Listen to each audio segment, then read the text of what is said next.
For transferring body fluids containing HIV virus, sexual battery with minor, child enticement. Spreading HIV is the Webster's definition of a predator, says judge during sentencing. Alexander Louis, 34, was sentenced to prison for a felony charge of transferring body fluids containing the HIV virus, among other felony charges. The Honorable Ada County District Judge Derek O'Neill sentenced Mr. Louis Friday to a 30-year prison sentence with 16 years fixed before being eligible for parole.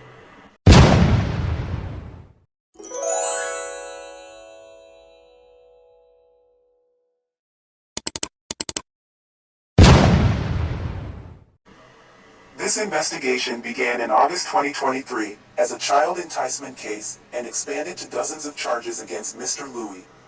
The defendant initially began an online sexual conversation with who he believed was a 15-year-old boy, but was actually an undercover Ada County Sheriff's detective. Mr. Louis organized to meet up with the person he believed was the boy for sex and was arrested. As the investigation continued, law enforcement uncovered that Mr. Louis, who is HIV positive, was not taking his medication and purposely having sexual contact with both men and teenage boys in hopes to transfer HIV to them. What? People have to take accountability for what's going on.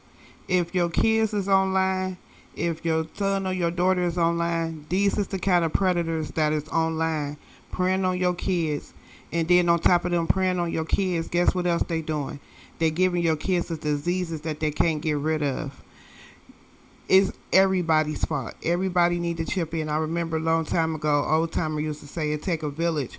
Now it take a whole entire town or a city to raise these kids now. And it's not to blame nothing on the kids, but it's definitely a tactic for mothers and fathers to pay more attention to what's going on with your kids online, because we got full live predators that do not mind destroying young kids' life. Lied to these victims about his HIV status. Through the defendant's own admissions, he had sexual intercourse with 30 to 50 different men and boys, including a 16-year-old. Your conduct would be the Webster's definition of a predator, said Judge O'Neill during the defendant's sentencing. This defendant's repeated and egregious offenses negatively impacted many people in our community, said Ada County Prosecutor Jan Bennett. I was ensured Mr. Louis was brought to justice in order to protect our community from his predatory and dangerous conduct.